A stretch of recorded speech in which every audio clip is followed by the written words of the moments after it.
What's good, everybody? Welcome back to a brand new video. Today we got full powered Traptrix here just for you. After experimenting with the Traptrix $30 budget for a week, I decided to bump it up a little bit, make this deck full powered to the best of my knowledge. There are still ways, there are still tricks that you can do to this deck to make it, like, you know, spicy in your own way, but I make it full power. I'm making it as meta viable as I can, and today I'm gonna show you everything, all that goo, everything right here just for you. So let's get straight into it. Peace. So for the deck we're gonna be playing 3 Yugioh still, and we're gonna be playing triple copies of Mantis. Obviously these are still your best names of the deck, despite this is the full power version.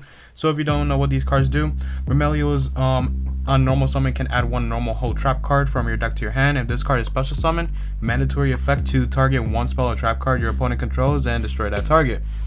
While Mantis, on normal summon, you're able to add 1 Traptrix monster from your deck to your hand, and once per turn quick effect, you can target 1 set spell or trap card you control, return that target to your hand, and then set 1 spell or trap card from your hand. We're playing double copies of Kampa and 1 more normal summon. We're playing the 1 copy of Pudica.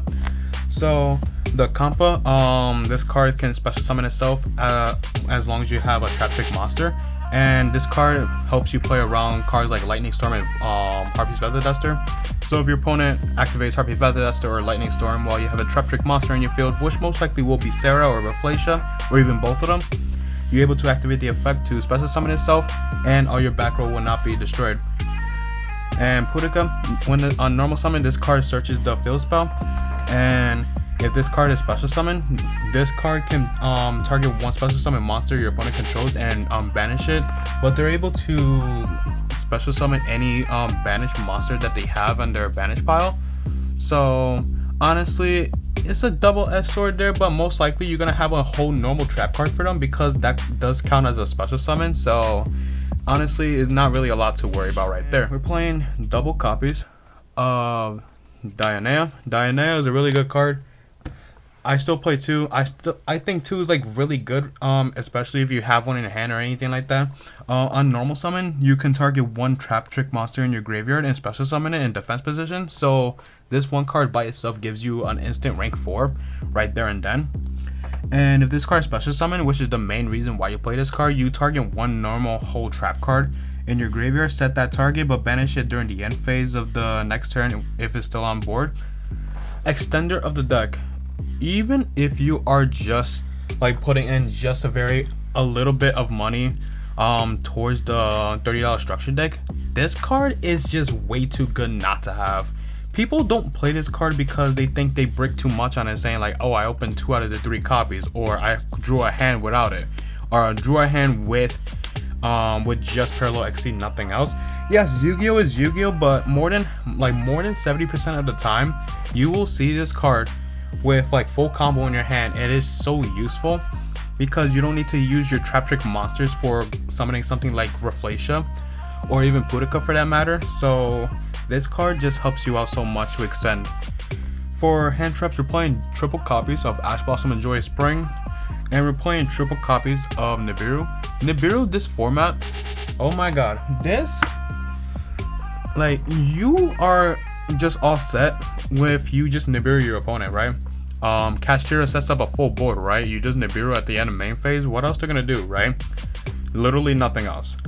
And Ash Blossom and Joyous Spring, a lot of decks just need to search now. So Ash Blossom and Joyous Spring, search, special summon from deck, send a card from deck to grave. Ash Blossom can deal with that for you. But Traptrix Garden, really great card. It has 3 effects. So once per this card gives you an extra normal summon of a Traptrix monster, which is actually really good because most of the Traptrix monsters that you want to summon have normal summon effects anyways. And the first time your plant/insect monster you control will be battled by destroyed by battle, it is not, which is actually really good. It helps you wall up even more. And the main effect that I really love using is you can banish 1 monster to special summon a Traptrix monster from your hand or graveyard. This card has gotten me out of a lot of situations, especially that this deck really does play into Nibiru. So you just banish the token to summon whatever you want, and then you just keep playing from there, which is actually really good. We're playing triple copies of Pot of Prosperity. This is honestly the best pot card right now. You can't really play Pot of Extravagance because you do need certain cards in your extra deck, like triple copies of Sarah, right? And you were just playing a lot of one-ofs for, not really one-ofs, but you know, like specific Xyz monsters. So you really do not want to randomly banish. So you rather just choose what you want to banish, right? Especially like during game one, like you know, like certain cards will not come up, or like you don't really know your specific matchup yet. So Pot of Prosperity just helps you dig in deeper to 3 or 6 cards, and honestly, I just think that's better. Because especially in this deck, you're playing a lot of ways to help you go second as well. Have triple copies of Evenly Match, and we're playing triple copies of Infinite Impermanence. These cards are your best normal trap cards besides from all your whole normal trap cards. So Evenly, you already know, it is a basic board wipe, and especially when you're playing Nibiru, you give them the token, they still can pop off after you Nibiru them. You just banish everything except for that token. Really good.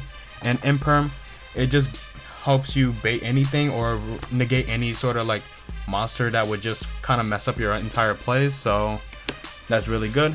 Now for your whole normal trap cards, triple copies of Holy Taya. This card is just so good, especially like you're able to activate it within like turn 1 of your turn. All you gotta, if you activate this card, the turn it will set, you just have to discard 1 normal trap card, and look at all the normal trap cards that you're playing anyways. So you're basically all set when it comes to that. And this card has a grave effect. You could banish this card from your graveyard and target 1 Traptrix monster in your graveyard, special summon it. So this is really good, especially like bringing back certain cards like Mamelio during your opponent's turn to pop their back row, Dianea to set back your whole normal trap cards or anything like that. Now for the whole normal trap cards, we're playing double copies of Floodgate Trap Hole, playing double copies of Traptrix Trap Hole of Nightmare, playing 1 copy of Terrifying Trap Hole Nightmare, 1 Time Space, and 1 Gravedigger's Trap Hole. So Gravedigger's Trap Hole is like when you go into your Reflatio on the 5th summon or anything like that, your opponent activates any sort of monster from hand or graveyard, you basically negate it, and then you inflict your damage, 2000 damage to your opponent, which is really good and can help you go for game. Time Space Trap Hole, when your opponent special summons a monster from the hand or extra deck, you're able to shuffle that monster into the deck, and then you lose 1000 life points for each return monster. So this especially helps within the Branded matchup, because like Branded Fusion brings something out. Okay, Time Space Trap Hole that back to the deck, right? Especially for like something like Mirror Jade or anything of that matter. So Dragoon, like, I mean, you do have to bait out the Dragoon negate, but honestly, if you're able to just shuffle the Dragoon or anything like of that nature back into the deck, is like really, really good. Terrifying Trap Hole Nightmare. If your opponent special summon a monster this turn, you're able to target a monster with 2000 or more attack, destroy it, and then if you have like a whole normal trap card in your graveyard, you're able to banish a monster from their graveyard, which is really good. Terrifying Trap Hole Nightmare is basically a Solemn Strike for the deck. If opponent was special summon this turn, and if they activate their effect, you negate it and then you destroy the card. And Floodgate Trap Hole, it just, when your opponent special summons a monster, it just books it. So especially during like the Kashtira matchup, they just can't play if you were to book like a Unicorn or a Fenrir, especially if they start off with that. Or like especially like other matchups like Sprite, they just can't go for their Xyz plays. So it's honestly really good. Now for the extra deck, we're playing triple copies of Sarah. Honestly, I would say that this is really mandatory, and it's honestly just your best card in your extra deck. Honestly, it's just a link 1. You're able to this card has 2 effects. If you activate a normal trap card this turn, so this includes cards like Infinite Impermanence. You're able to special summon 1 Traptrix monster from your deck with a different one than which you control already. And if you activate a normal trap card, you're able if a Traptrix monster activates this effect, you're able to set one whole normal trap card directly from your deck. You're playing one Asa. Your deck is entirely full of Earth monsters, so basically you just go into this. You're able to steal like your opponent's like Fenrir or anything like that, which is honestly like really good. Like, so why not take advantage of that? And we're playing one copy of the Link 3 that came from the structure deck. We don't like, you can't really play access code because you only control like Earth monsters, and I don't have access to Boros Sword Dragon. I just kind of thought about that last minute, because you are able to spam monsters on your board. So if you really don't like this, so you could just switch that out for a Boros Sword or any other cards that you might see in here so far. But honestly, I do like this card a lot. Every Traptrix monster on the board gains 1,000 attack, and you're able to like Dark Ruler any card. You can target face-up cards that your opponent controls up to the number of plant or insect monsters you control. Negate them, and it also, along with that, banish one normal trap card from your graveyard and then destroy one of those targeted face-up monsters. So that's really good. It helps you just play through like more things on board. It helps you just destroy something on board as well. So honestly, it's a really good Link 3. I like it a lot, so that's why I'm playing it. For the XZs, we're playing double copies of Rafflesia. I think this is like really like the way to play it. People play one, yeah, that's fine, but I like two for the insurance. Playing one Alamaris, and we're playing one copy of Pingu. So Rafflesia, quick effect, you can detach one material from this card, and you're able to send one whole normal trap card from your deck to the graveyard, and it basically copies the effect. Alamaris, you're able to detach two materials to Monster Reborn, insect or plant monster from the grave, or if your opponent monster leaves the field because of a card effect and now is in the graveyard or banished, you're able to attach that detach a material, then target one of those monsters, and you just summon it to your field. So something like a Fenrir, or literally anything that you can find very useful to help you push for game. And Pingu, you're able to detach a material from this card to search your deck for any Traptrix monster. And if a monster were to be sent to the graveyard or banished because of a card effect, you're able to detach one of those monsters as material to this card, which is actually really useful, especially if you try to go for like a Zeus play. You're giving yourself an extra material to use for Zeus. So that's gonna be it for the Traptrix XZs. After that, we're playing one copy of Redoer. This card is so good, especially that you have Holutea. You're giving yourself a trap card already, so you're able to just place one card your opponent controls to the top of their deck. Yeah, why not? We're playing one Baguska, one Exciton, and then we're playing Spriggan's Merrymaker just to go for the Sargus to attack, and then you just go for your Zeus right after that. So with this, there are certain things you can do, right? Say as if you're more on a budget, right? You don't have you don't need to play the Zeus, right? So that means this can be exchanged for any three monsters you want in your extra deck, right?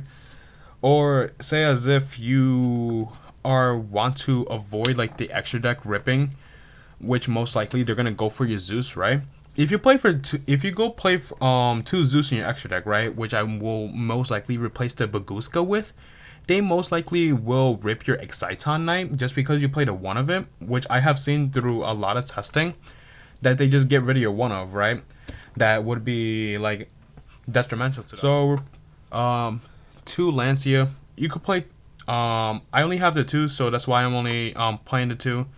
Contact C, I honestly think this is really good right now, unless if your opponent is like playing link decks that like require like only like the simplest condition, like a monster, like two monsters, or a monster including this type of whatever, you know. So but for matchups like Despia branded, you just give this to them and they just can't play. If you give this to Kashtira, they can't go for their Xyz plays or anything like that. They just have big monsters on the board, which you can easily get rid of as well. We're playing triple copies of Solemn Judgment, and we're playing triple copies of D-Barrier. So D-Barrier, honestly, great card. Even if you have to call Xyz, as long as you're ending your opponent's turn, I believe that is more than fine to activate this card, even while you have Xyz of your own.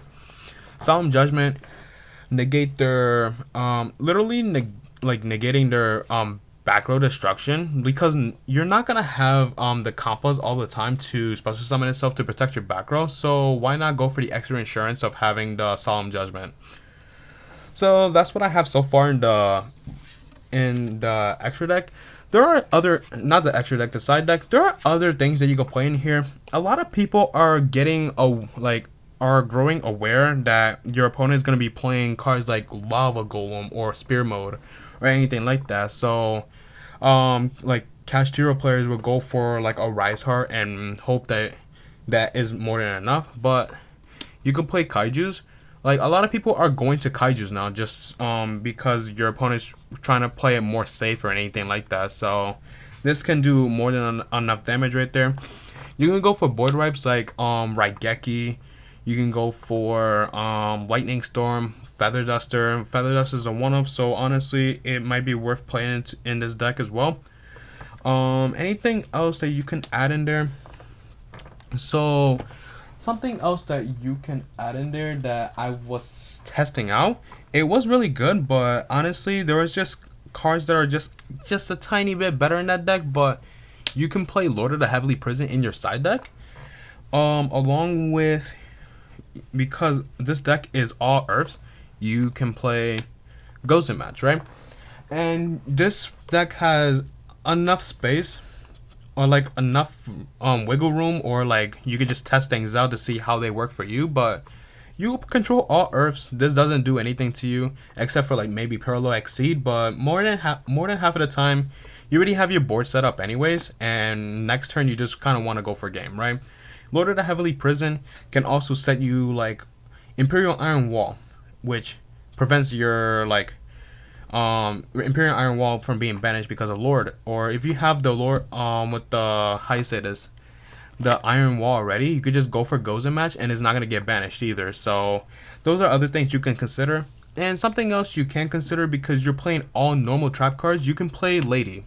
And you can easily summon the Lady as well, because Lady needs to, because you need to activate a normal trap card this turn in order to summon this card, right? So if you're going second, you activate Evenly Matched, you set up your board, and then you summon the Lady. Or even going first as well, Holutea is that card that basically says, yeah, you can get Lady out on your first turn as well, which would really go crazy with a board that you make already, right? Like a really good hand gets you Sarah, Rafflesia, Redoer, and a couple back row even. And if you have the Lady in hand as well, like that's basically really godly right there. Like you just have everything you need right there and then. All right, so we're gonna do Mermelio. We're gonna do Exceed because why not, right? And then we're gonna do yeah, let's do Holutea, right? This can be a Holutea, this can be any normal hold trap card, so yeah, anything like that. So you normal summon the Mermelio. Mermelio effect for you, since you already have the Holutea, you just search for whatever hold normal trap card you need. Since you really don't know what your opponent might be playing, like turn like game 1, I would search the Traptrix Trap Hole of Nightmare. You link this away for your copy of Sarah.